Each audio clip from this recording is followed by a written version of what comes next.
Hi, this is Dalanie. This is Katie.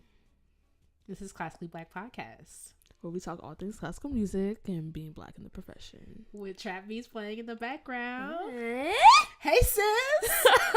Yo, we are really out here. Can you believe we got a podcast? No. Like, not they at really all. gave us some mics. Who messed up, sis? For real. Nah, but remember, I put in the group chat, I was like, I little shady, what's it called? Shady Rose? Some trifling. Rhymes with goes. And I was like, y'all, we should do a podcast. And we were like, yeah, whatever. Like, let's do a podcast. And then, like, I mean, people, like, got stuff to do, so it dwindled down. And, like, that was, like, back in March. And, like, For real. That was it's a been minute ago. And here we are. All right, finally. And the thing is, it started in March, but the bulk of the work was done the past month. Right. Like, we've been sweating. Meanwhile, what was that? In like April or something, we was like, okay, we narrowed it down. Okay, we releasing in June. Da-da-da-da. Meanwhile, Releasing what in June, sis? Meanwhile, we all in different states. Right. Yo. We had no idea. But you know what? We are here, y'all. We are so excited to talk to you. Like, we are talking about being black in classical music, and we have good stories. Our voice needs to be heard. We're trying to change the perception of classical music. We out here. You know what I'm saying? Well, we are out and about. Right. Well, some more than others, but. Right. So, Billy, how did I meet you? Like, could we talk about here you go. Right. That's a whole thing. That's a whole thing. And that's actually like a reason for the podcast. Exactly. Because, okay. So we go to the Eastman School of Music, which is in Rochester. Yellow Jackets. Meliora. Yellow Jackets? Oh, I forgot we had a mascot. Right. Now you looking at me sideways. Like, what you talking about? Because like we are so separate from the University of Rochester. That's true. I had to think a little bit. I was like, come on, Yellow Jackets. The way that the director of student activities looked at me when I was like, we got a mascot? When I tell you, he cocked his head. So I just didn't know because at ISU they like Redbirds, Redbirds, yeah, you know, and it's like here it's like intonation, right? Right, intonation, yeah, tone quality, yeah, right. So we go to Eastman, which is in Rochester, New York. I met Dalanie in Detroit, right? Like a year and a half after we both got here. Got here the same year. Like, we was like, nah. We're like, because I don't think like black people at Eastman. Well, that's changing now. For real. Because of us. So rapidly. It's, you know what? But it's changing now. But black people at Eastman just do not talk to each other. And Dalanie denies it, but I will walk past her. Nah, let me finish. I will walk past her. And you know what? Like, I'm from the Midwest. We smile at people. I smiled at you. You did not. I swear. No. But you know why my face be looking? I'd be looking. I swear, I put that on my life. I smiled on my passport photo. Meanwhile, it looks like I got in a bar fight at 3 a.m. And it's a mugshot. I see the lady. I'm walking to class. She got her beats in. I was like, I smile. I was like, okay, I didn't know a black girl went here. Well, that's not, black people go to Eastman, whatever. But I'm like, I've never seen her before. I smiled at her. Meanwhile, she cocked her head the other way. I was like, oh, that's what we doing? I would have never intentionally done that. Right. That's what I know. Yeah. Okay. So, I remember. I'm smiling for me is me mugging. Well, and it's everything is like a step down for me. Well, yes. Ecstatic is most people's neutral. Okay. Anyway, okay, emotions on 0. You guys, more than fine. So, I was like, okay, fine. I guess that's what we do in the East when we just not talking to each other. And I saw you at the airport. Like when we were going to Detroit, I saw you and Richard at the airport, and I was like, are they going to Sphinx? But I had my viola with me. I don't play with my viola when I travel because they be on dirt with the overhead bin. So I was like, y'all can sit and wait for the plane, but I will be going with group 3. And then I saw y'all in Detroit, and I was like, weren't y'all on my plane?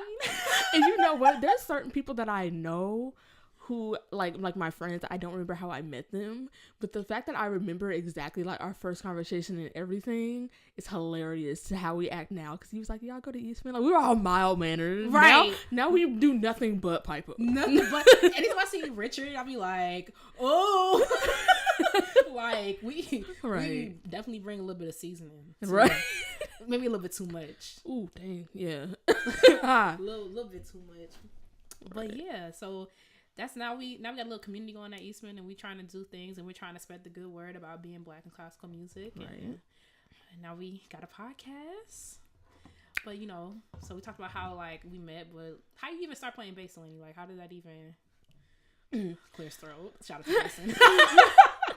No, so I actually my first instrument was piano. Excuse me? Yeah. Yo, I did not know. You did it? No. No. Are people really out here playing piano, huh? Okay, I don't even remember. I think I started piano I was pretty young. I was probably like 6 or 7. Okay, protege. So are you finished or are you done? Which one? You gonna finish your story? Yeah, and I was learning from a lady at my church. Like she taught piano lessons and whatever. And I was actually I can't say this for sure now, but at the time it seemed like I was progressing quickly, like skipping books, you know, all that kind of stuff. Now I can't really say now that I have a better understanding of like the grand scheme of the music world. Like I could have been doing nothing, like in the grand scheme, right? Okay, still playing with one finger per note, like just tapping on it, like how old people type on it. Okay, bring it back. But no, yeah, I was doing that, and I was loving the piano. Then I started hating that junk. I hated like from the beginning I liked it, but for some reason I think maybe it started getting hard. I don't know, and I was like, listen, I'll do it. All right, I was like, nah, we good. That's how your flute was lit. Well, my mom let me quit, and then I was like, oh, I want to go back. So like after a while of quitting the piano, I went back to it. Little did I know, I didn't miss piano, I missed music. So then my mom put me in the Harmony Project, which is like an organization that like give you like they give free instruments to like underprivileged kids and stuff, and it's like a partnership between Harmony Project and Youth Orchestra Los Angeles, which is like a whole thing, a whole program started by Gustavo Dudamel, and it's like partnership with the LA Phil, does a lot of good things. But they basically, the way it works, in the beginning you have a general musicianship class. Okay, I'm struggling to say that word, musicianship class. Those are hard sometimes. Right. And then they teach you about all the instruments. And so the lady, like, they're teaching you, like, general rhythm, like, they're probably, like, observing you, seeing who takes to what, like, what your strengths are and all that. They're probably, like, taking note of that the whole time. I was 12 at the time. And then they teach you, like, a little bit of background about all the instruments. Like, here's the clarinet. It has such and such keys. This is what it looks like. This is what it sounds like. And then at the end of the class, they bring you and your parent into a room, and they discuss. You can give them your top 3 instrument choices, and then they discuss like what they've observed. They discuss your preferences, and they assign you an instrument. They try to honor your choices. Sometimes don't happen, but I to this day cannot remember them ever saying anything about the bass. Oh, I didn't even say I play the bass. I play the bass. We didn't even introduce what instruments we play. That's irrelevant. We missed a lot of stuff. Okay. Oh well. Y'all figure it out. Yeah, I still don't remember. Like, I feel like they were like, "Here's the violin. It does do do do do." All right. And telling us all the strings, playing his violin music. Here's the viola, da da da da, grand. Here's the cello, closest to the human voice, da da da. And here's the bass. Throw that away. Now on to the woodwinds. Like, that's exactly what I feel like happened, because I feel like I would have remembered. Like, they like them saying stuff about it. But so me and my mom waiting outside for the meeting to go in and see what instrument I'm gonna play. She's like, Delaney, what do you think about playing the bass? I was like, I don't know. I don't care about no bass. Like, I was 12. I didn't care. Like, right. Not that I didn't care, because I did like music, but I wasn't like not serious about it. I was just, this my after school or whatever I'm doing. And I remember I wanted to play either percussion, which, oh my God, God delivered me. Jesus, you are a percussionist? Jesus was a fence. Okay. He was. You was a percussionist? I would be so irritated. Yo, well, that's not. Yeah, I'm sorry. I'm not gonna go in. It's just not for me. Right. It's for some, but it's not for me. Yo. Or the clarinet. Let me tell you what Ina would not have had in her house. Right. But my little brother plays the drums, so my mom would have had it all up in her house. We have so many instruments in our house. Got a whole little. Right. We got like 3 flutes in there. Right. We got a clarinet in there. We got bongo drums, drum set, 2 violins, 2 basses in my house too, bass guitar in there, like all kind of stuff. But anyway, what was I gonna say? We were about to go in there, and she was like, "Yeah, how would you play the bass?" I genuinely did not care, or whatever. So then we go in the meeting, and they're like, "So Dalanie, how would you play the bass?" And then my mom was like, "I was just saying that." And I was like, "I bet." So because the reasoning for it was literally because I was like, the cutoff for that program is 12 years old, and that's how old I was. I like made it in by the skin on my teeth. And I was like pretty much like one of the tallest people, and they needed bass players, so they were like, "Oh, you're tall, you can play the bass." I'm not actually that tall, but you know, in the grand scheme of their kids that are like 7 and 8, so they just put me on the bass, and then I was like, "Okay, this is what we're doing." And then I started playing the bass, and it was like I was indifferent to it for a while, and then I think I like got serious about it the year before I went to high school. But serious is relative. Right. Yeah. I was serious about a lot of things. Yeah, right. I wasn't like serious about it, but I was like, okay, I'm gonna be a musician. Like that's when that happened. But yeah. Here you are. The Eastman. Right. The rest is history. It's not history, it's a long story. But you know, for the purpose of the I was kidding. Yeah, but I think that's all I gotta say about the bass. I feel like I was gonna say something else, but y'all will see that my memory is dirt. All right, it's dirt. Like I was thinking about something else I was about to say, but we could just go ahead and move on to Katie and her virtuosic story. Are you really about to lie to the people on the first episode? Hey, virtuoso. Are you done? Right. I got okay. William Primrose could never. I got a long list of people who would disagree with that.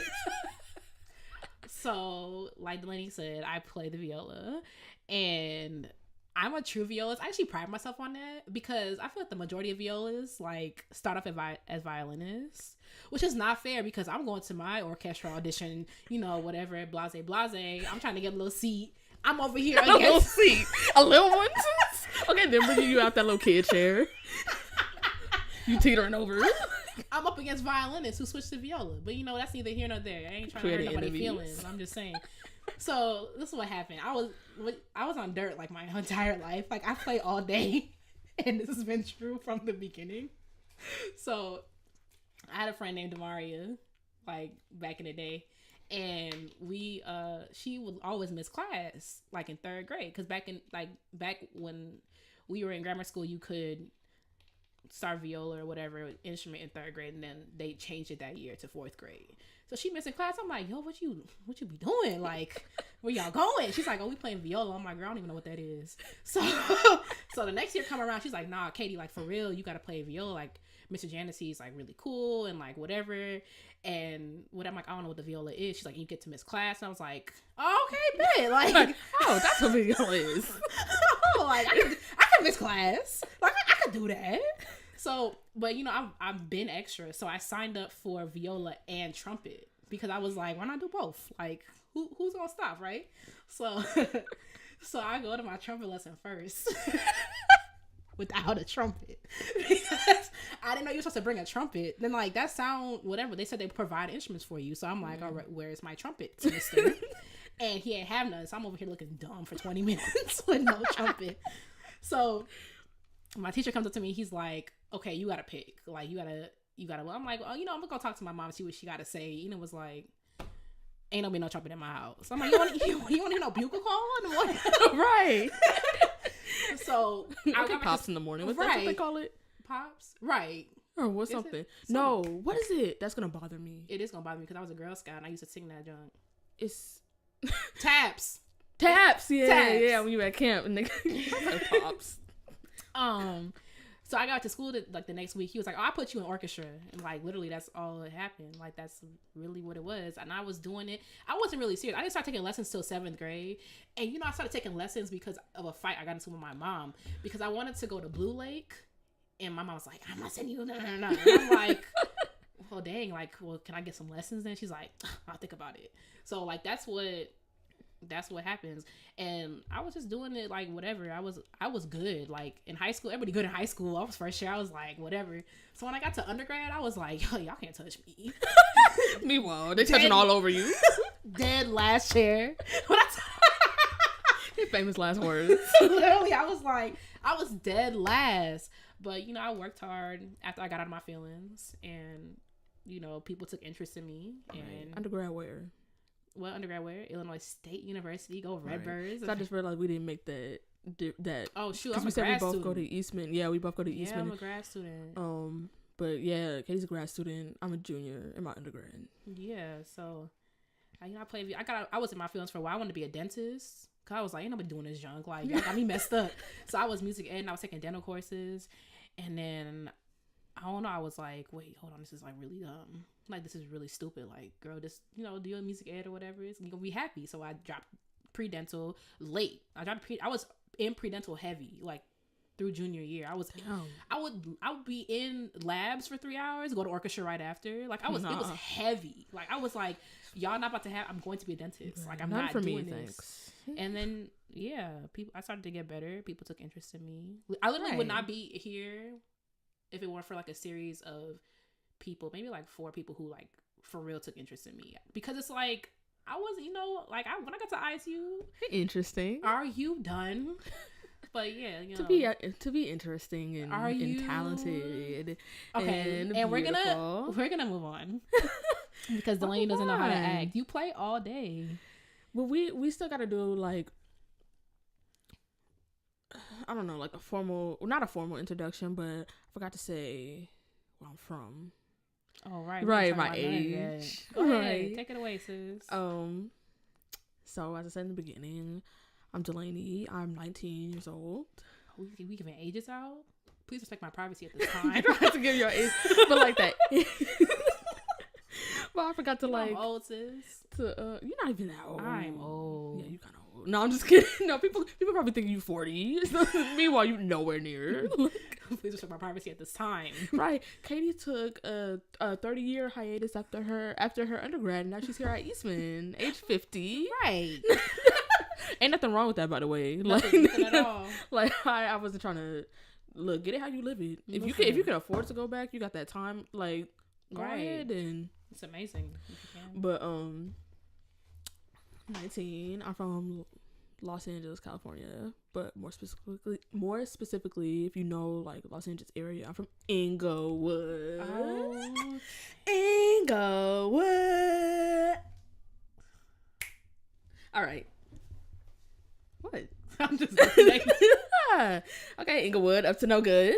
My name is Katie. I'm from Evanston. But like I normally just say Chicago because who has the time for the geography lessons? But like, all right, at me. Meanwhile, I'll go on a tangent about Inglewood. Because you know what? People be like, if you from Evanston, you just be like, you know, I'm from Chicago, and then they be like, you're not from Chicago. I'm like, because I don't have the time to explain to you. Inglewood is LA, and that's fine. I'm just saying for me, yeah, I'd rather just be like, I'm from the Chicago area.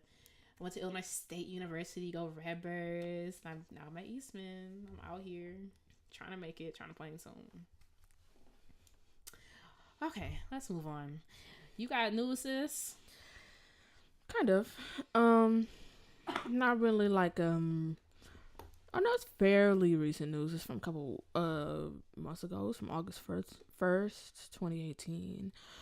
So I read this article called Bringing the Minorities, Why Representation Matters in Classical Music.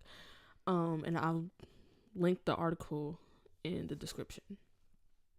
Basically, I thought that this was super relevant for our intro episode because we're talking about, you know, being Black in classical music, and this is talking about why representation matters, and what bringing in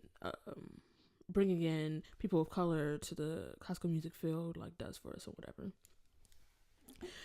So basically this person is talking about their experience and like how they go to orchestra. They were out here talking about I drive 4 hours to orchestra. I was like, my mom was putting a lot on the line. Like she really did sacrifice a lot for me to do all this bass junk, and meanwhile that's on my neck. Well, I'm like, okay, I gotta be out here. I gotta be succeeding because people out here putting their faith in me.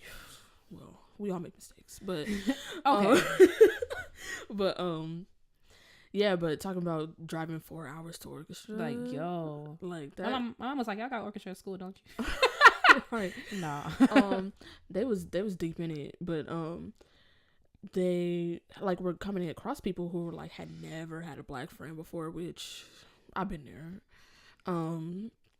And I mean, we've all been there, like as classical musicians, as black classical musicians, odds are we've all been there, like in a environment where we're the only one or one of very few. Yeah, but basically they're talking about like the benefit of bringing minorities into classical music, and I think that as far as like fellowships and stuff goes, like I don't know, they're saying something that I don't know if I agree with. What'd they say? It said that they need to do more for, they're saying we need to do more for diversity, bringing the minorities. That's a quote that they said that someone else said. But they said being the only, quote, the only in any setting can be nerve-wracking, and being the only within the brutal and highly competitive world of classical music is a recipe for disaster. Okay, I get that. But I don't know if I agree with that. How is that a recipe for disaster? well, okay, that's hyperbole. Like, I mean, I guess, but it's like in any space, a lot of times black people are the only, even if you want to like leave classical music just for a second. It's like when I was in high school taking AP classes for what? I don't know. I was usually the only person in an AP class, and there was 700 people in my class. How? You know what I'm saying? It's like, how is that a recipe? I still graduated. I could speak in complete sentences. So how was that a recipe for disaster? Like, I still graduated from ISU. I was the only black string person in, except for this one other guy. He left my sophomore year. I was the only black string person in the string department, in the whole department. How is that a recipe for disaster? You know what I'm saying? Yeah. I feel like, and also articles like this, like I get what they saying. You know what I'm saying? Like I get, like, yes, we need more black people in the field, but that's not, you can't just say like we need more and not have like a really thought out plan of how we're gonna do it. And that doesn't mean just giving black kids instruments, because I feel that's like, it's just so poorly thought out if you just think you're gonna give a kid an instrument, right, and they just gonna take off. Because I realized that as I went, my family's from Jamaica, so we don't, it's not, I'm not gonna say it doesn't happen, but like we're not really out here gracing the stages because it's just not in our culture. My mom, we not really, how we navigate in the spaces. I literally went to school and like, I want to play viola, and she was like, okay, cool. And then you get into the how much teachers are charging per hour, and then how much good teachers are charging per hour. Right. That's the distinction. You got a teacher who's gonna take you where you need to go, and you're gonna pay the $150 an hour. You got a teacher who's gonna keep you playing. Right. And that distinction, the instrument, I'll never forget when I applied to Eastman, they asked me what kind of viola I had. Yeah. I've never seen that before. You know what I'm saying? So it's like, there is so many more. Are you playing in youth orchestras? Are you, you know what I'm saying? Like, have you soloed with orchestras? Like, there's so many more things that it goes into putting more blackness in the classical music than just giving black kids instruments. And then, excuse me, talking about way more of the problems. Like, yeah, you could teach them how to improvise and stuff like that, but if you want them in classical music and these kids are having problems reading, how are they gonna read music? You over here wanting them to play all this elaborate music if they are having problems reading in their classes. I'm not saying this is a problem of all black children. That's not what I'm saying. I'm just saying the areas that are targeted, like, yeah, we want to go to Auburn Gresham on the south side of Chicago, and we want to get more black kids in music, and kids are struggling to read. You know what I'm saying? It's like, it's just so multifaceted, and it's so basic to be like, yeah, we have a problem, we need to fix it. Like, let's just go down to wherever and get some violins, and we could do some cute little, you know what I'm saying? Right. Like, it's just so much more. That's a slippery slope. Stuff like that, it just bothers me, because it's like, you're not, because I went through it, you know what I'm saying? Exactly. I don't come from money, you know what I'm saying? So it's like, it's more, right? You know how much strings cost? You know what? Let's right before when I got hit with that bill, talking about, okay, I C string, $110. What? And okay, for the one? And it balances out because, okay, your string's $400. You change your strings 4 times a year. You know what I'm saying? Yeah. Bow repairs? Nah. Right. My viola had an attitude a couple weeks ago. That was $200 something. Like, I don't even want to talk about it. It's like, it's so much more than let's get black kids in music, you know? So it's like, I know where she's coming from and I get what she's saying. It's just like, this has to be a little bit more like parsed out. And she alluded to that. She was kind of like, I know this is not whatever, but it's just more than that because I've gone through it. You know what I'm saying? It's more than just let's play. Right. You know what I'm saying? Way more than that.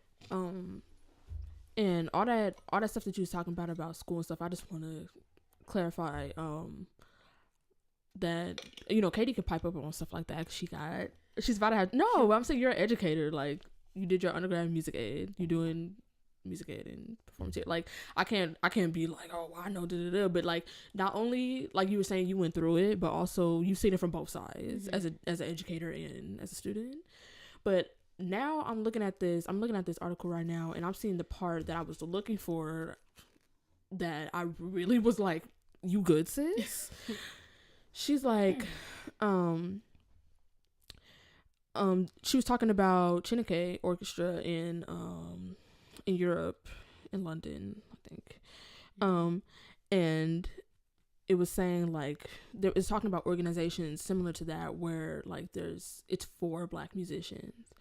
And they posed like the counter argument saying, why do they have to branch off? Don't the big organizations have programs for minorities? You know, that's in reference to like fellowships, like the LA Orchestra and fellowships. How many people are they picking for fellowships? I mean, and rightfully so, right? Yeah. But it's like, okay. You're not getting my feelings. An hour is late.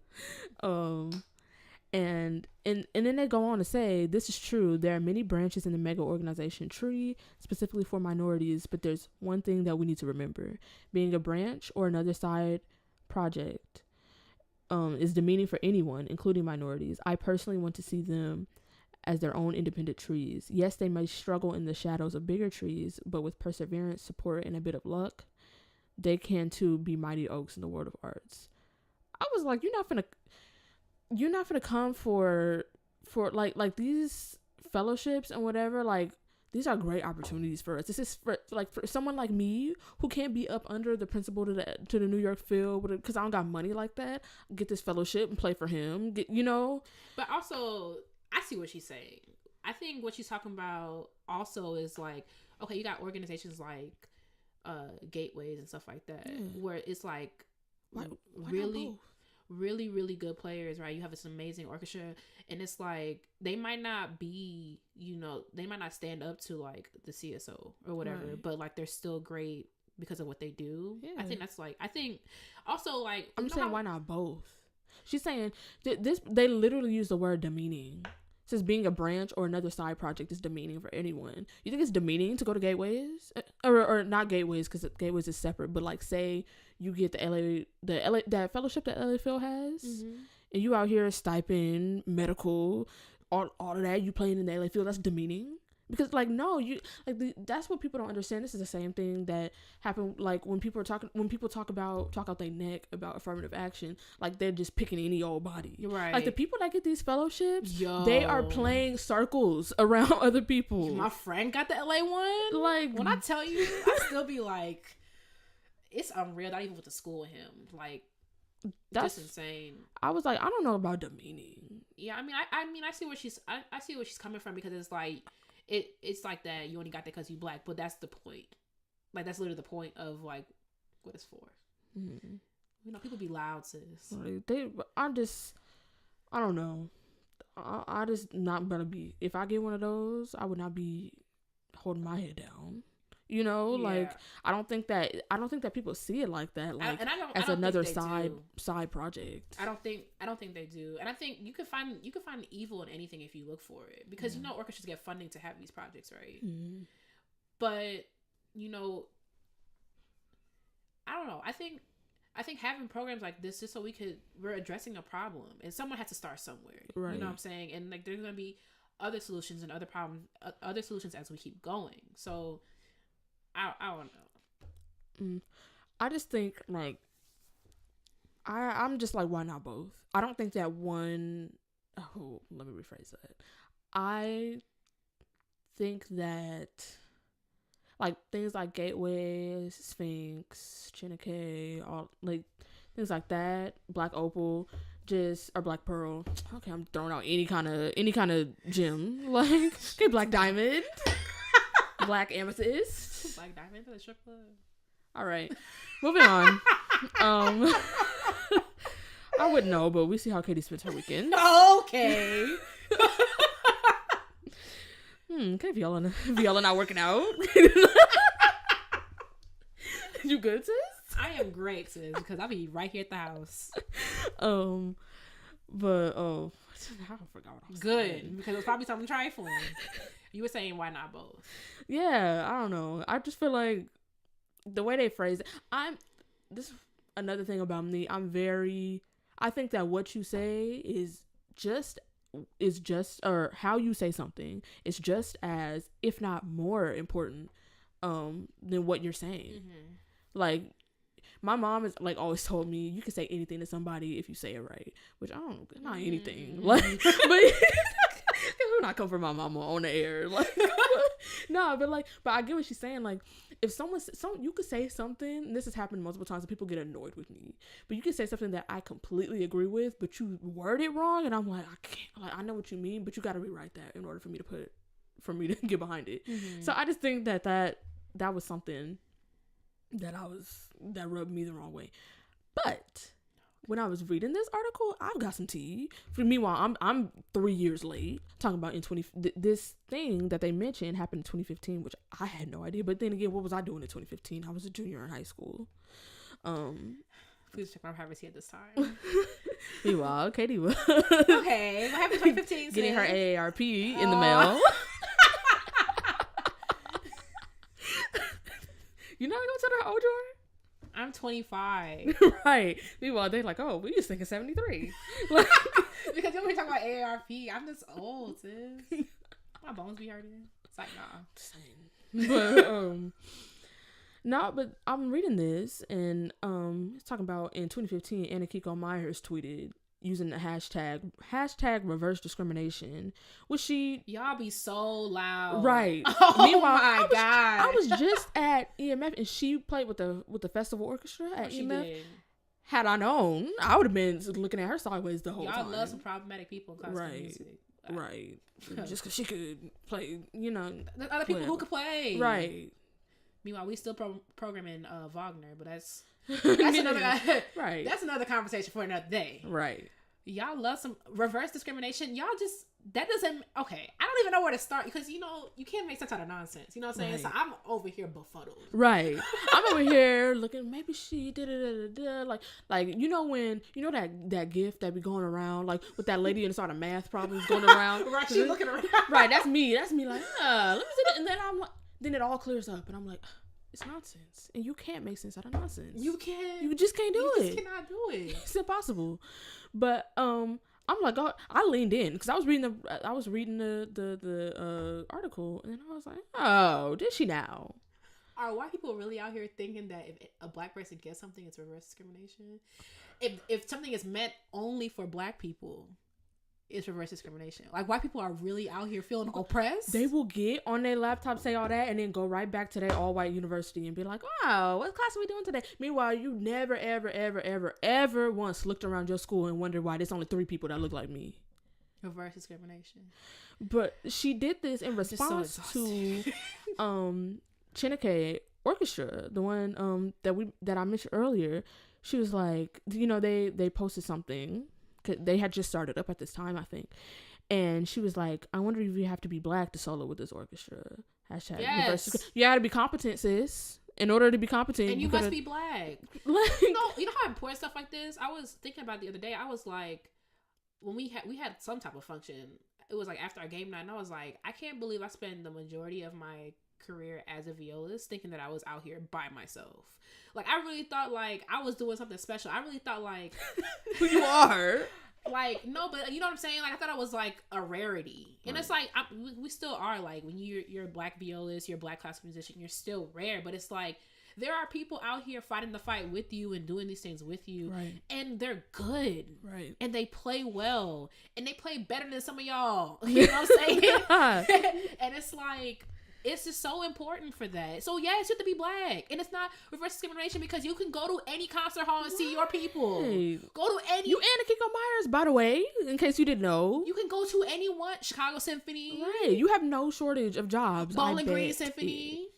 Up the Road Symphony. Down the Hill Symphony. Like, it don't matter. And if you want even more, why go overseas? You have these things. These spaces, like, I don't understand this. Like, when black people want to create spaces for ourselves, now it's like, oh, that's reverse discrimination. Like, oh, y'all on dirt. Nah, we tired of y'all. Right. We are exhausted. Yo, y'all be so tired. And after people came for her neck on that, then she deleted it after 20 minutes. Wow. Right, tried to backtrack, and then she even went so far as to start blocking people and deleting people that were reposting it, talking about it just wasn't about music anymore. What? So what is it about? Right, exactly. Meanwhile, you the one who didn't make it about. You know what? I can't with this. And then, of course, talking about diversity is very important to me. Diversity is important to you, sis? Right. Unless, oh my God. Wow. She wishes the orchestra well. Wish we could say the same, sis. No, I'm just kidding. I'm not in the orchestra, so I can't. Meanwhile, I watch. Let me play all day. Right. Orchestra over there getting a call. I heard so-and-so. They never heard of me. I'm piping up on their behalf. Nah. Yo. No. They posed a question at the end of the article. I also linked this article that details the tea on her. I linked that in the description too. But says, should Myers from now on stick to posting cartoons and pictures of cats on her social media sites? Yep. Right. And twiddling her thumbs. Go practice your skills, sis, like the rest of us. You know what's funny? You see how she's still getting booked? Right. You say problematic stuff, you still get booked. Meanwhile, this whole time she was drinking her water, minding her business, and playing a tune. And as soon as she stepped right outside of that, look what happened. Right. Not minding her business. Okay. Katie's catchphrase. Listen. Katie's advice. Listen, because when you mind your business, your skin start clearing up. You know what I'm saying? It's like, you stop caring what other people think. Just mind your business, stay in your lane. Like, that's like the best advice I've ever gotten. Drink your water and mind your business. And I add the play and tune part because that's for me. That's a read for myself. Right. When Katie said that to me, I was like, oh, hold on. It's like you gotta write it down. Right. It's like, and I when there got me a bright piece of paper, put it on my practice room door so everybody who walked by knows what I'm trying to do this year. Right. Drink water, mind your business, play and tune. Right. Emphasis on that last one. Emphasis. Right. Yeah. Emphasis. Oh, okay. And we're moving on. Okay, so our next segment is an intermission. Just like if you were to go to a concert, a lot of the times on this podcast we might be talking about stuff that's kind of heavy. So we're gonna have an intermission so we can do stuff that's usually related to classical music. Sometimes it's not. Just a little break, a little mental break. Right. So Dalanie got a little question for you today, a little activity, a little, little sound. I want to know. I'm gonna give you a name of a popular artist. Okay. Well, and it's already hard for me. Oh yeah, because Dalanie don't listen to new music. I don't listen to. I stopped listening to recent music in 2012. Yeah. Okay. I did. I didn't know it was that bad. Except for when Lemonade came out. Yeah, because that's a bop. For real. And my sister was at home at the time, so she had Tidal, and that's why. Because I still haven't listened to Everything Is Love. I still haven't listened to that. I'm still trying to listen to this Brahms. So. Okay, so I'm gonna give you a popular composer, and I want you composer. You hear me? A popular artist, and I want you to say, if so and so was a composer, who would they be? Okay. You up for it? Mm-hmm. Okay. So the first one is Drizzy Drake. If Drake was a composer, who would he be? Yo, that man gets like more beautiful as days go on. You follow me on Instagram? Listen. Yo, there was one shot of him on Instagram where he was like levitating. I said, Oh, Jesus. Yeah, right. He is very, you know, I don't really, never mind, I ain't gonna say that. You're right. That Class 2 Black Podcast After Dark. Right. We're gonna have a separate link for that. Kitties log off. No, I'm just kidding. I'm the same. He's not usually my type, but like Drake is very beautiful. Oh, let's get into your type. No, I'm just kidding. Answer the question. If Drake was a composer, who would he be? This one. It's hard. This one. Yeah. I'm thinking of somebody, but it doesn't exactly fit as much as I would like it to. Okay, who is it? I'm gonna say Rossini. I was kind of thinking Rossini too. Really? Yeah, okay. I don't know why. What's your reason? Okay, because when I think Rossini, I think La Gazzaladra. Okay. So it's a bop. You know what I'm saying? Yeah. So I just could see Drake, like Drake. But Drake has lots of like, he has really good play on words. So maybe I wouldn't think Rossini necessarily. I would think someone who, like, I would think Brahms. Because you know how like, listen to a ton of Brahms. You're more familiar with Brahms than I am. I would think Drake was... Well, tell me why you think Rossini, and then I'll say why, because I was asking you. I think Rossini, just because it's something... I thought about something that I learned in music history last year. Okay, me learning things in music history. Hey, out here. All right, the one day I was awake. No, I'm just kidding. I'm just kidding. I don't sleep in class. I think that's so rude. I think it's so rude. It's so stay at home. Right, and I'm like, I don't get, like, when I wouldn't feel comfortable. You're in a room full of people and you just sleep? That's like a plane, though. Oh, yeah, but that's a little different. You could, like, snuggle up on the plane. Like, and the person's right there. I think that's so rude. They talking, and they look at you, and you're asleep. Because you should just stay there. But, you know, you still get your attendance. Sometimes it'd be like that. Look, if I was a teacher, nah, you're not here. Right. I mean, you dreamt that. I've never slept in class, so I can't. Yeah, I could never relate. Like, if I can't stay awake, I'm staying home. Right. Like, but anyway, I learned that Rossini, first of all, Rossini was out here because he must have had the utmost confidence, because being a composer was his backup plan. Literally, like, I learned that. I forgot what he was doing. Maybe he was playing. I don't know. But he was like, it's not working out, so I'm gonna just compose. What? Nah. No one gets the other way around. Exactly. Like, how you listen to the fact that Drake was on Degrassi first? Shut up. You suck. No. But no, that's exactly what I was thinking. Because I'm a Degrassi person. I watch Degrassi. I still watch Degrassi. Even though things have happened. But I still watch Degrassi, and I watched it when Drake was on there and all that. But yeah, I don't think that's why I said it doesn't quite fit, because I know that being a rapper was not his backup plan. Mm-hmm. But it was, and I remember when his first music video came out, I was looking at him, I was like, Jimmy, if you don't sit down. Not Jimmy. I was looking at him, I was like, this not doing nothing. I was like, look what he trying to do. Da-da-da. Meanwhile, he a multimillionaire. Like, and I'm still sitting up wondering how, how I'm gonna make this bass junk work. Like, but nah, that's what I was thinking of. I was thinking of like that, somebody who's versatile, somebody who's, and I like Rossini. I like him okay. I like Drake. I don't mind Rossini. Yeah. I mean, I don't. That cello duet. I don't really mess with him that heavy. Yeah, I don't mess with him heavy. Like, I like Gazzaladra. We played that last year. I don't like playing that junk. We played that last year in orchestra, and I could not. I was principal for that. Okay, out here. Make sure y'all write that down, because Dalanie be out here talking out her neck. Anyway, but I couldn't sing it for you if I don't remember how it was.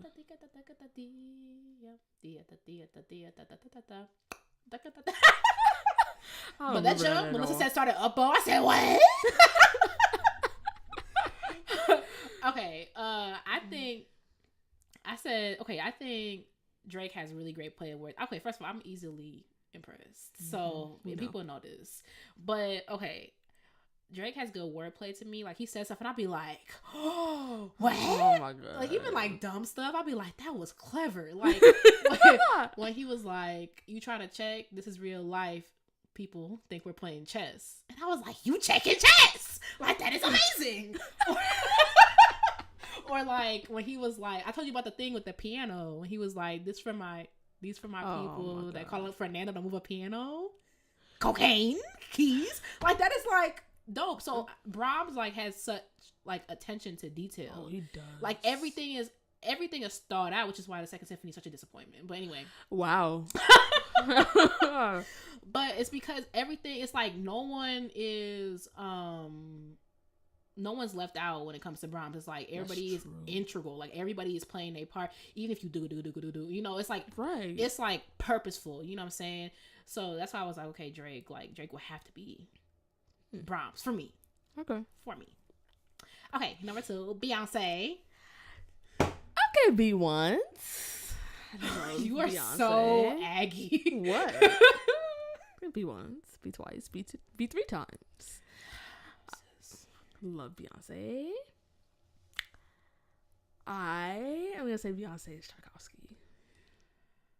Okay. Disagree?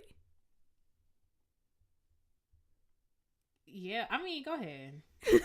I don't know. I think that's a little bit less based. Well, it's based on some stuff, like some musical stuff, but also I love Beyonce and I love Tchaikovsky. Oh, okay. That makes sense. But also I think that like Tchaikovsky, like I think the stuff that Beyonce can do, like the versatility in her music, like her ballads, like some of them be so like when I listen to Sandcastles, when I tell you I would put myself on the line to fight Jay-Z every time I listen to that song, it's so emotional, like and then she come out with 6 inch. She that, you know, she out here and Single Ladies and Diva, like all the song, like I just feel like there's so much contrast in what she does, and then I feel like Tchaikovsky's like that. Like Tchaikovsky, he can write some melodies. I'll be like, yo, you be knee deep in your feelings. I'd be like, yo, who hurt you? Like, well, life hurt him. Right, exactly. I'm like, let me at him. Right, like he be having you knee deep. Like some of the stuff, I'd be like, dang, really? Like, are you good? Right. I'd be like, he did that to you. Meanwhile, ain't no words. I just feel that junk. And then he be writing stuff that's just like, dang, this is a bop. Like, I truly just believe that we didn't deserve Tchaikovsky. I just don't think we did. Like, I think that he was just like, man, y'all don't deserve this. I'm gonna give it to you anyway. Like that. I don't know. I think Tchaikovsky. Well, of course he's a legend, and I don't know. I just feel like that versatility is what makes me think about like Beyonce and Tchaikovsky. Those are 2 people that I like will connect with. And also I love Tchaikovsky's bass parts. I'll probably go on a tangent about that at some point because a lot of people did us dirty. But anyway. Okay, so for Beyonce I struggle because I'm between 2 people. If Beyonce was a composer. Okay. My first inclination is to say that Beyonce's Liszt, because Liszt was out here serving the girls. Like I feel like Prodigy and just like but also I think of Berlioz, because Berlioz like went above and beyond. Like he expanded the orchestra. He's a master orchestrator and Symphony Fantastique, like that junk, it's almost like Lemonade. It's like we ain't never seen nothing like that before. You got 5 movements.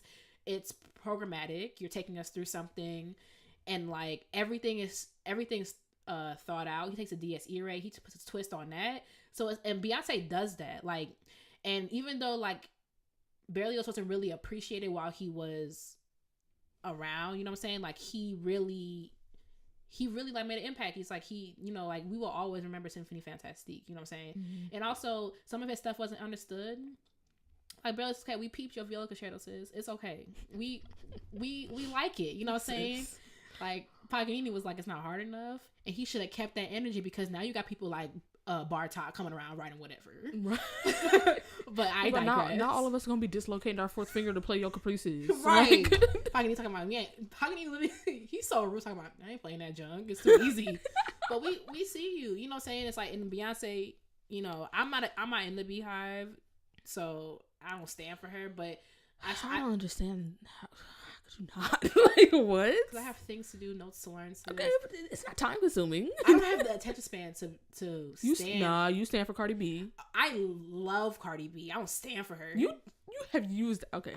Okay, I've used the word. Okay, how do I phrase? I stand for Y'all Cardi B. Y'all see how Katie talk on her neck? Y'all see this, right? Okay, we got it on record, right? Great. I stand for Cardi B, but I'm not like in the Barty gang. Oh. You know what I'm saying? I feel like there's a difference.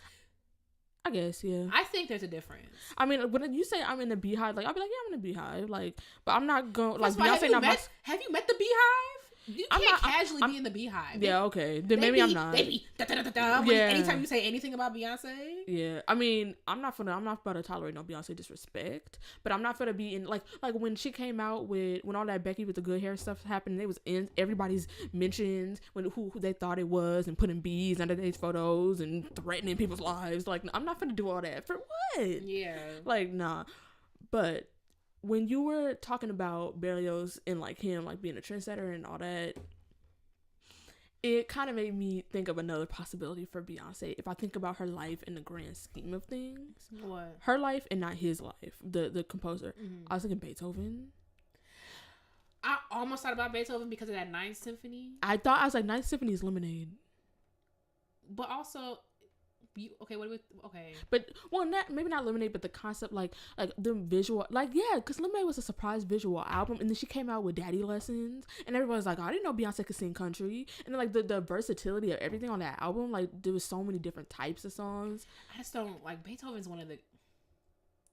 Let me not have the Beehive come for me. Let's move on. But the thing is, Beyonce is a trailblazer. Like when you think about, I know Beyonce's.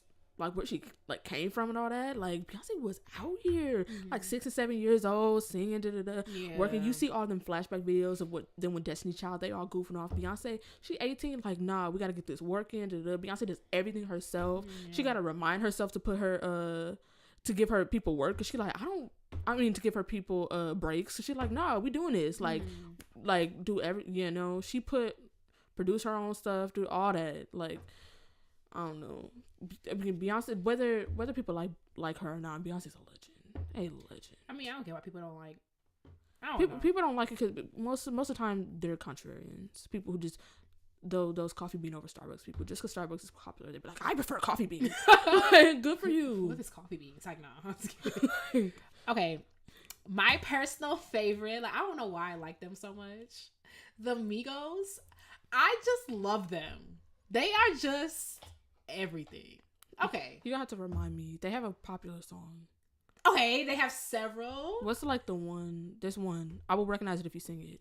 Yo, I can't even pay. Okay, I was in Narco, but you probably don't know Narcos. Okay. Why am I? There's like this. I think there's a Migos song, or is that 21 Savage. I don't know any of these people. Wait, put my Spotify because I'm blanking for no reason. I was listening to Migos today. If you would give me a picture, who's Travis Scott? Wow. Because I'm thinking, I get him and 21 Savage. Okay, but the Migos, they're completely different. I don't know who any of these people are. There's a song by Migos, and I know. Yeah, it was. I don't even have it on my playlist because it was ruined. You don't know Slippery? Pop the perky just to start up. Pop, pop, pop, pop. No, they have a really popular song. They do, and I don't know what it is because I don't have it. Like I don't. It went through everywhere. Yeah, it's something, and it's like, nah, this gonna bother me. Okay, here's Migos.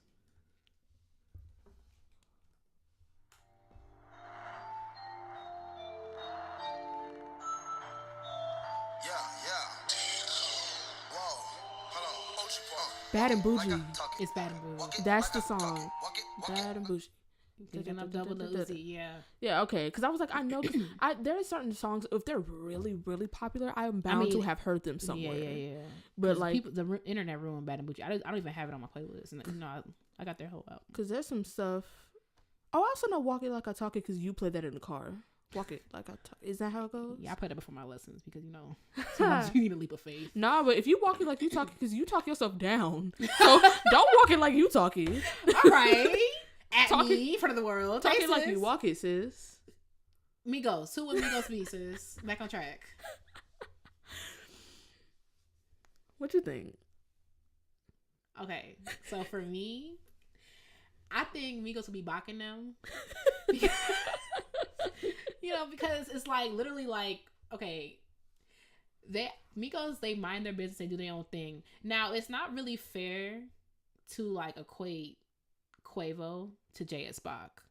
That's like, it's not fair. However, the way that they move, 'cause you know, Bach had like 40 children. So like the way he was out here, like Rabbit season. That's why he was improvising so much. We ain't got time to compose nothing. He busy. Shut up. So the way that they move, it's just like when I think like Migos, I'm like, okay, that's like, okay, you got Quavo, that's J.S. Bach. You got Offset, that's J.C. Bach. Because Offset like low-key, Bach, sis. I'm not doing that. And then you got Takeoff, you know, CPE Bach. You know what I'm saying? And like, you know, where they move, like Offset like did his own thing. You know what? We forgive J.C. Bach for that third movement of the viola concerto. We forgive him. You know what I'm saying? But I just, the way that they move, the way they operate, like definitely Bach in them. I would agree with you on that. Like they just out here. Although maybe this is what they could do. They're the descendants of Bach. Maybe not include JS. Because one of them can't equate. They can't compare to JS. What's the other son he had that wrote music? Which JW? One? Let's just William pull Bach. one out. Ain't William Bach one? Yeah, that could be the least popular Migo. Take off. Yeah, maybe not J.S. Bach, because I just feel like that's not fair. I feel like who can even be compared to, maybe Aretha Franklin could be J.S. Bach. Right. You know what I'm saying? But it's like, okay, let's just do one more because the hour is nigh and we've been in here forever. Have we really? Yeah, sis. We almost on an hour talking mess. Which one you want to do? I'm trying to think.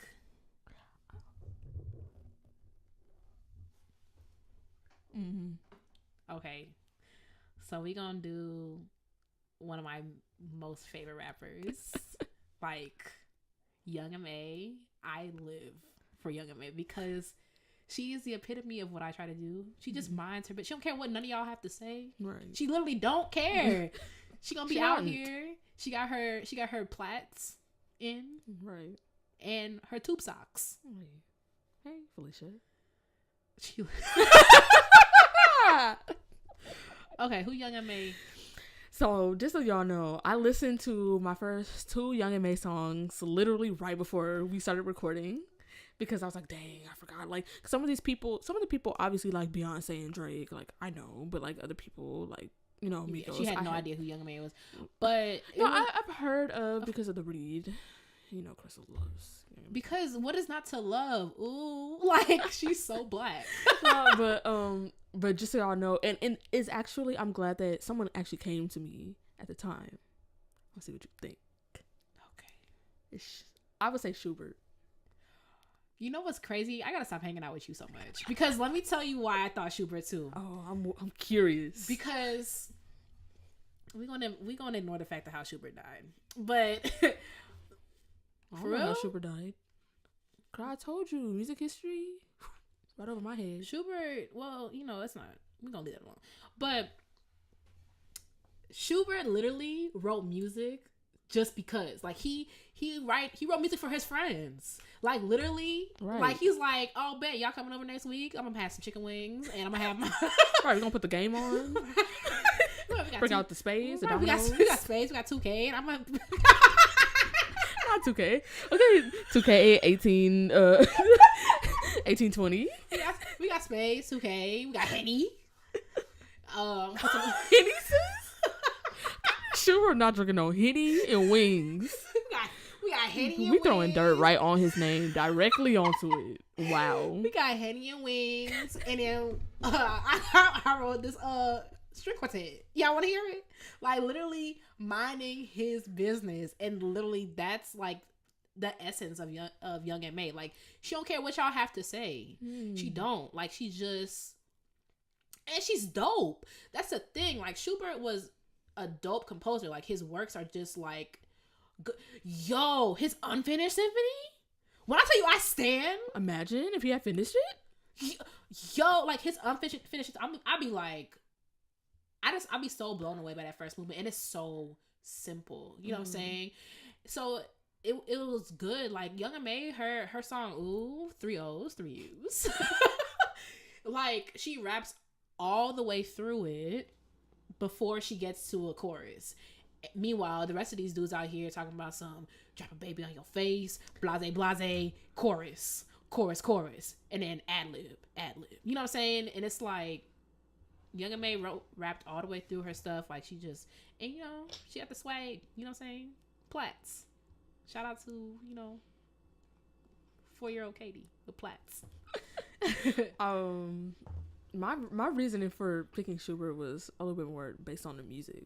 Oh, okay. Well. So I feel like Young and May, like, I know you were talking a little bit more in depth about like her rapping all through it and all that, but my thought was like, I was like, oh, this beat's dope. Like, this is something I would just, you know, right. like it kind of, and that's why I asked you. I listened to one song and I was like, play another one. I want to see something. I want to see if multiple songs were like that, where it had like a dope beat. It's just something that anybody would like hear this and be like, oh, I want to like, this could just be playing. I don't mind. Like, it's not like turn this mess off or like turn this mess up. Like, well, you might feel that, but what I feel about Schubert is an interesting composer. When I listen to him, it's like I'm not in my feelings like I do like when I listening to Tchaikovsky and stuff, and I'm not like, oh, I gotta hear this again. Like, you know, I'm not like out here, but Schubert, I'm like, I want to turn this off. Like, it's just pleasant to listen to Schubert to me. Like, and one thing about Schubert, he just never knew when to stop. Trout don't gotta be 40 minutes long. Listen, it doesn't need to be that. We don't gotta repeat everything. I feel like, you know, I feel like a lot of these composers really, y'all just had nothing to do. Right. You just let's throw in it. Like, you know, like they full stop or like going to Schubert's house for a couple hours to like, they really needed that time. Meanwhile, like, Blackish come on, you know what I'm saying? But I was thinking, like, I just felt like Schubert is such a pleasant like composer. Like, anything he plays, you're just like, yeah, like this is just something that's real nice. I felt that about Young and May. Like, music is just nice. Like, it's just like, it's a bop. Like, you know, like, it's something that like I'm not gonna, maybe if I listen to it more, I'll be like, hey, that's my mess. It will. She has an effect on you. But I was just like, yeah, this be cool. Like, that's how I feel about Schubert. So that's why I was like, okay, Shuby. Okay. Shooby dooby doo. I'm just so tired. Okay, so that took way longer, but it's cool. We got all that concludes intermission. Let us know in the comments what you think, based on these composers, like who would they be? Like, what would these artists be as composers? Do you agree with us? Let us know. Did I say agree and agree? Because that's only the option. I'm sorry. But if you agree or disagree, let us know. Like, what you think. Respectfully. And also, if you have suggestions for other artists that you would like us to assign composers to, let us know that as well. And we're going to move on. All right, y'all. So we're moving on to our final segment. It's a segment we like to call Black Excellence, where we highlight Black musicians who are doing the good work of the people in the field, whether it's educators, performers, teachers, composers, whatever it is. If you Black and you excellent, you doing a thing, we highlighting you. And I am very, very excited about this week's, our first Black Excellence, my sis, Caitlin Edwards. What Caitlin doing, Dalanie? Well, Caitlin has several things, so we had to, you know, consolidate the list into the most amazing. Will be here all night. You hear me? Listen to all her accolades. Oh, Father God. Right. Ain't enough streaming airtime. Ain't enough space on Spotify. Right. Your computer plugged in? Because it's about to die. So just a few things that Caitlin has accomplished recently. There was a piece commissioned for her to perform as a soloist with an orchestra for the Violins of Hope Birmingham project. So she got to fly back home to Birmingham and solo with the orchestra for this piece. Commissioned for you? Can you imagine having that piece commissioned for you? How many people out here getting pieces commissioned? Right. For yourself. Wow. Right. They were like, who's deserving? And she was the first one that came to mind. The first one. Meanwhile, they got a whole list of other people that was like, nah, not them. Not really what we looking for. You know right. Caitlin, she got it. She got it all. She it. Right. She also had the opportunity to perform on a violin that was played at Auschwitz. What? I wonder how that felt. Like, I think she talked a little bit about it, like when she was telling us about it, but like playing on a violin at Auschwitz. Right. Wow, like that's amazing. But she didn't go to Auschwitz, but she played on a violin. Yeah.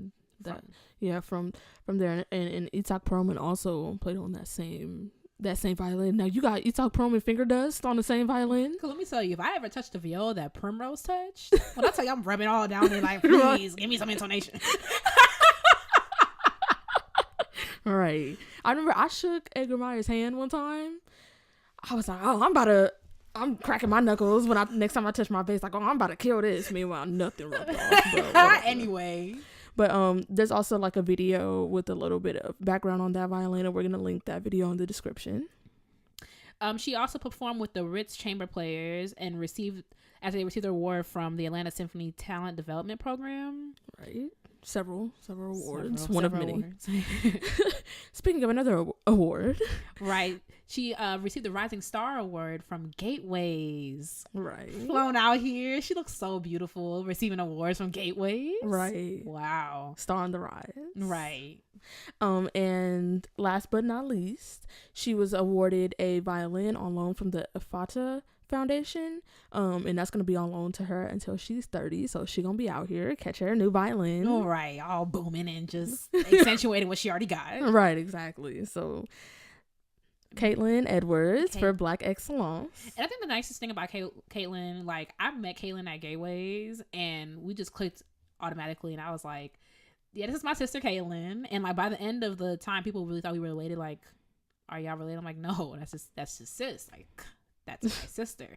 And the thing I love so much about Caitlin, like, she's one of those people, you know, people who can be nice, and there's people who are just nice. Mm-hmm. Like, Caitlin is just a beautiful soul. Like, she's so nice, she's so loving, she's so open, and like that always matters to me when you are so talented, but like, and you have the personality to match. You're not out here barking at people, right? Because plenty of those. There's a plethora. You hear me? So shout out to you, Caitlin, my sis. Love you dearly. And we'll link her socials and her website in the description below, so you can follow her and see what she's been up to. Because there's several other things, but you know, right? Those are just like, right. Meanwhile, I gotta rehydrate before I say the rest of them. My mouth all dry. So thanks for joining us on our first episode. We did it. Like, we really did it. We hope you come back. Right. We'll have a real episode next time. Y'all too. You know, and we trying to figure out this classical music thing. We're trying to get through this together. We could do this. Right. Okay, before we go, Dalanie, you got a piece that you forgot about that was a bop? I sure do, sister. Here you go. It's about to be ratchet. What you mean?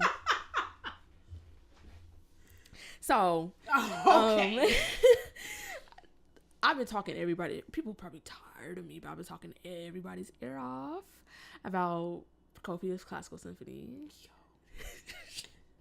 I just have many feelings about Prokofiev. We gonna get you there. Is there a specific movement you want people to listen to? Oh, the whole thing, and it's a short symphony. The symphony's like 13 minutes long. It ought to be short. The Classical Symphony. It sounds like a horse race. Did I hurt your feelings? I don't really mess with Prokofiev. Nah, like you gonna learn. Anyway, you know I really don't mess with him you like that. Shall learn. It gotta grow on you. Because I played that piece in my junior year of high school. Didn't think nothing of it. I don't even know what happened. I think we talked about the excerpt or whatever. And I started listening to the fourth movement again. I'm like, oh, this goes. Fourth movement. Meanwhile, I saw orchestra audition ask for Prokofiev. I'm like, y'all good? No, it goes. Like, and y'all, there ain't nothing else y'all can ask for. There's so many excerpts that do spiccato, and y'all asking for Prokofiev Classical Symphony. You gotta be able to play it if they program it. That's fine. We'll suffer through it. All right. And then I started listening to the other movements, like slowly but surely. That second movement, that just it's simply beautiful, and it's just they can't see me, so just keep talking. Okay, but I can. She over here rolling her eyes. Meanwhile, you won't even take the time to listen to it. I'll listen to it again. I'll approach it. You might have an open mind. No, I'm just kidding. I have an open mind. Anyway, I was looking at that score. I was like, oh, y'all playing the violin. Okay, a whole staff stacked on top. They got them starting up there. But that's what I'm talking about. He plays all day. Like, but like, Prokofiev, like, yo, that Remember whole when Phil did his fifth symphony, them excerpts we had to learn. I used to skip through the third movement. Little did I know that's a bop too. You know what my favorite part of that symphony is? I know we throwing bop around like that. Really? Okay, I'm listening. Go ahead. That flute part for the whole symphony. The flute part. Okay, I will give you the flute part for the fourth movement. Right. All of them, even I don't know. Maybe it's like the music. I love the musicality of that symphony. I love like the shape, the phrasing, and the third movement. To me, it's just like, it's amazing. Like, it's just exquisite. I love that piece. I'm about to listen to that junk after we wrap this up. Wrap it up there. It's like, nah. Wow.